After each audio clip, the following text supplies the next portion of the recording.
this is just a quick video on my final thoughts on the Gennady Golovkin Kell Brook fight from last night, live on Sky Box Office. And I'll be honest with you guys, Kell Brook fought a magnificent fight, better than I ever thought he would be able to do. I just thought Golovkin would just blaze him out of there, which Golovkin did in the end. But Kell fought fire with fire. He stood there toe to toe with Golovkin, you know, trying to win the fight. If anyone out there is not giving Kell Brook credit after the fight last night, there is seriously something wrong with you guys. It was a massive step up, and it's not like an Amir Khan going up against a Canelo.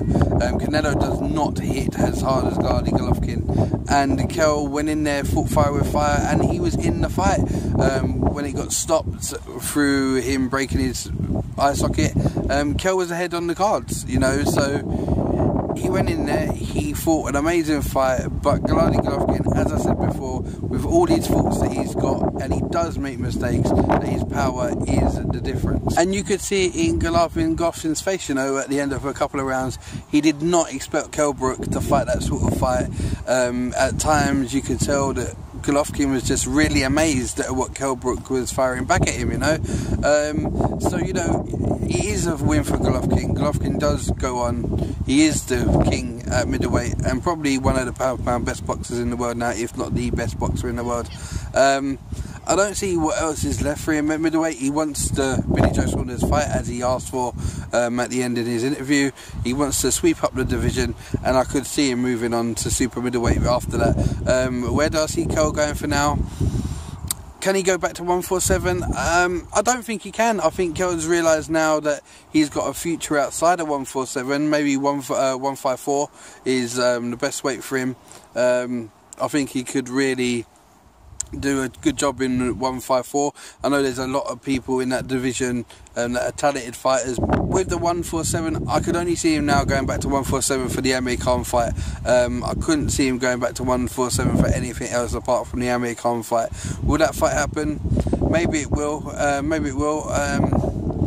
We really don't know. We're just going to have to wait and see. I could see Kell vacating his title at welterweight now, to be honest with you. Obviously he's going to need time out now, because he's got an operation next week on his eye socket.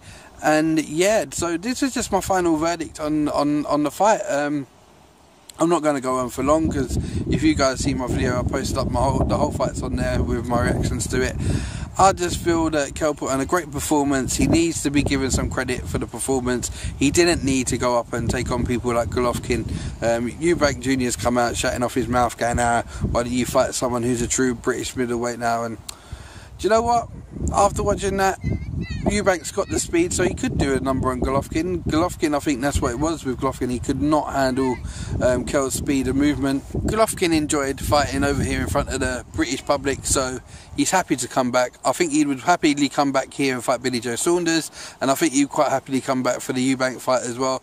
I don't see the Eubank fight being next. He's going to start gunning for Billy Joe Saunders. That's what he wants. He's made that perfectly clear.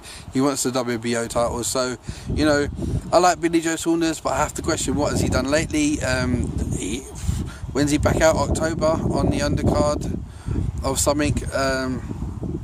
He's been a bit static since he won the title, so he needs to start doing something if he's going to go in there with Gennady Golovkin, because being, you know, like I say, inactive is not the way forward.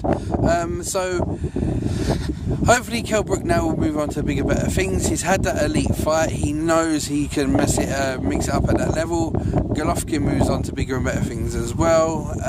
Yeah, and that was my thoughts, guys. Thank you for everyone that subscribed in the last couple of days on the build up to this fight, and also with the fight. And guys, I will keep on trying to do as much as I can for you on the side of the support stuff, and I do appreciate all your love and support. And this was your boy FWOT, I to the big E. I'm going to check out now, enjoy my day at the beach, and bless, guys. Peace. I'm out of here.